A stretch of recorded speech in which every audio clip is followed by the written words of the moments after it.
अस्सलाम वालेकुम दोस्तों, मैं हूं महमूद अहमद। आज की वीडियो में हम आपको बताएंगे कि दो कॉन्टैक्टर स्विच के आपस में किस तरह इंटरलॉकिंग कनेक्शन किए जाते हैं। इन कनेक्शन का उस वक्त ज़्यादातर इस्तेमाल किया जाता है जब आपके पास मेन इनपुट पे दो अलग अलग बिजली की सप्लाई हो और आउटपुट पे एक ही चीज़ कनेक्टेड हो, या फिर आपके पास आउटपुट पे दो अलग अलग चीज़ें कनेक्टेड हो और मेन जो है वो एक ही इनपुट बिजली की पावर से आ रही हो। इस कनेक्शनों का ये फायदा होता है कि अगर आपकी आउटपुट पे दो चीज़ें एक साथ कनेक्टेड है या फिर दो अलग अलग बिजली की सप्लाई इनपुट पे कनेक्टेड है तो दोनों ना ही एक साथ शॉर्ट सर्किट करेंगी और ना ही एक साथ लोड उनके ऊपर डलेगा।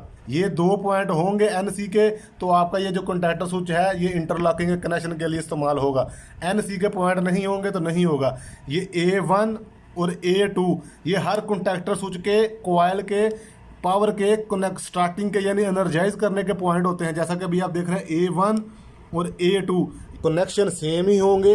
कमांड जो है, जो पावर है, चाहे आप सेलेक्टर स्विच से करें, चाहे पुश बटन से करें, चाहे टाइम स्विच से करें, ये आपकी मर्जी है। इंटरलॉकिंग के कनेक्शन जो है वो सेम ही होंगे। सेलेक्टर स्विच की बैक साइड पर 4 पॉइंट बने हुए हैं क्योंकि हम दो चीज़ों को अलग अलग ऑन और ऑफ करेंगे। ये दो जो पॉइंट हैं एक कॉन्टैक्टर स्विच को आपस में पावर को कनेक्ट करने के लिए, और ये दोनों पॉइंट इस साइड वाले कॉन्टैक्टर स्विच की पावर को आपस में कनेक्ट ऑन और ऑफ करने के लिए हैं। दोस्तों, ब्लैक कलर को हम अपने ब्रेकर में मौजूद न्यूट्रल के पॉइंट पर इस तरह कनेक्ट कर देंगे। उसी ब्लैक कलर के दूसरे एंड को हम अपने पहले कॉन्टैक्टर स्विच के A1 के पॉइंट पर कनेक्ट कर देंगे और उसी के साथ एक और न्यूट्रल वायर को कनेक्ट करेंगे इस तरह। उसी वायर के दूसरे एंड को हम दूसरे वाले कॉन्टैक्टर स्विच के A1 के पॉइंट पर कनेक्ट कर देंगे इस तरह। दोस्तों, एक रेड कलर की वायर को हमने अपने सेलेक्टर स्विच की बैक साइड पर दोनों स्विचों के साथ लूपिंग में मेन फेस को कनेक्ट कर दिया है और इसी रेड वायर के दूसरे एंड को, ये जो हमने अपने सेलेक्टर स्विच के साथ कनेक्ट की है, इसको हम अपने ब्रेकर में मौजूद इस तरह फेस के पॉइंट पर कनेक्ट कर देंगे जैसा कि आपको नजर आ रहा है, बिल्कुल इस तरह।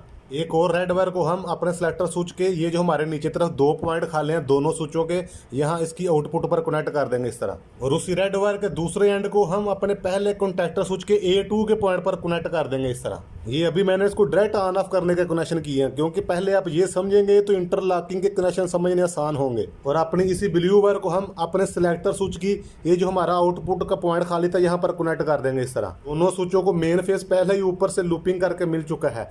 एक इस तरफ चला गया पहले कॉन्टैक्टर स्विच में और दूसरे स्विच की जो वायर है वो हमारे इस वाले स्विच की A2 के पॉइंट पर इस तरह मेन फेस कनेक्ट हो जाएगा जैसा कि आपको नजर आ रहा है। दोस्तों, अभी हम टेस्टिंग के लिए ब्रेकर में मौजूद बिजली की पावर को ऑन करते हैं।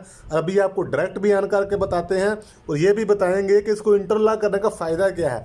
जैसा कि अभी आप देख रहे हैं, अभी हमारा जो सेलेक्टर स्विच है वो सेंटर में ऑफ की पोजीशन पर है। जो ही हम राइट पर करेंगे ये हमारा कॉन्टैक्टर स्विच जो है वो ऑन हो जाएगा।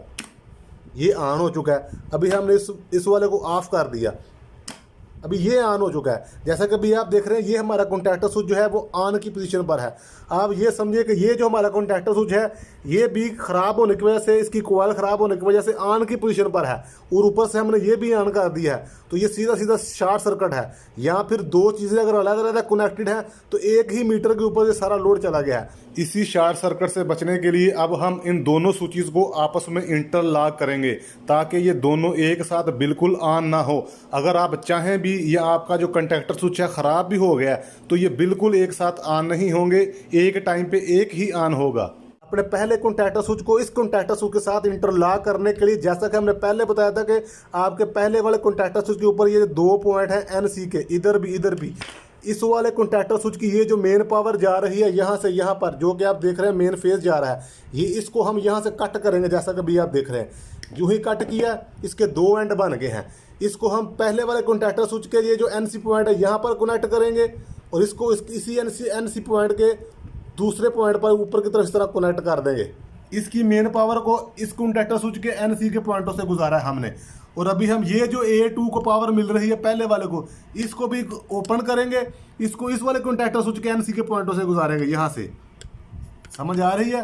क्योंकि ये एनसी पॉइंट है, एनसी यानी नॉर्मल क्लोज, ये नॉर्मल होगा तो ये पॉइंट क्लोज होगा, तो यहाँ से पावर इसको कनेक्ट होकर यहाँ इसको मिलेगी। अगर ये ऑन होगा तो ये जो हमारा एनसी का पॉइंट है ये आपस में ओपन होगा यानी कि डिस्कनेक्ट होगा तो ये किसी भी सूरत ऑन नहीं होगा। इसको भी हम यहाँ से खोलकर यहाँ पर दूसरे वाले कॉन्टैक्टर स्विच के एनसी के पॉइंट पर कनेक्ट कर देंगे। फिर एक और रेड वायर को उसी कॉन्टैक्टर स्विच के ऊपर वाले एनसी के पॉइंट पर 21 नंबर पॉइंट पर यहाँ पर कनेक्ट कर देंगे। जैसा कि दोस्तों अभी आप देख रहे हैं कि हमारे दोनों स्विच कॉन्टैक्टर स्विच को आपस में इंटरलॉक करने के कंट्रोल के कनेक्शन जो है कंप्लीट हो चुके हैं। दोस्तों अभी हम दोनों कॉन्टैक्टर स्विच के साथ अलग अलग लैंप को कनेक्ट करके भी आपको टेस्टिंग करवाते हैं। ये जो लैंप हम कनेक्ट करेंगे नीचे, ये जो हमारे पॉइंट बने हुए हैं बड़े वाले लोड के लिए, यहाँ पर ये ऊपर जो पॉइंट थे ये कंट्रोल के लिए थे। तो दोस्तों अभी हमने मेन पावर की वायरों को भी कनेक्ट कर दिया है अपने कॉन्टैक्टर स्विच के, दोनों कॉन्टैक्टर स्विच के ऊपर की तरफ।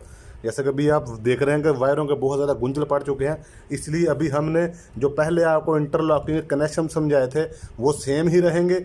पावर चाहे सिंगल फेस हो चाहे 3 फेस हो, इंटरलॉकिंग कनेक्शन वही होंगे। तो दोस्तों अभी हम टेस्टिंग के लिए अपने सेलेक्टर स्विच को राइट की तरफ करेंगे। हमारे ये वाला जो है, आप मोटर समझें, वाटर पम्प समझें, AC समझे, जो भी समझे, इस कॉन्टैक्टर स्विच के साथ जो हमारी चीज़ थी वो कनेक्ट हो चुकी है। ये समझने की चीज़ है, पहले समझे। ये ऑन हुई है, ठीक है। अभी ये वाली हमारी ऑफ है।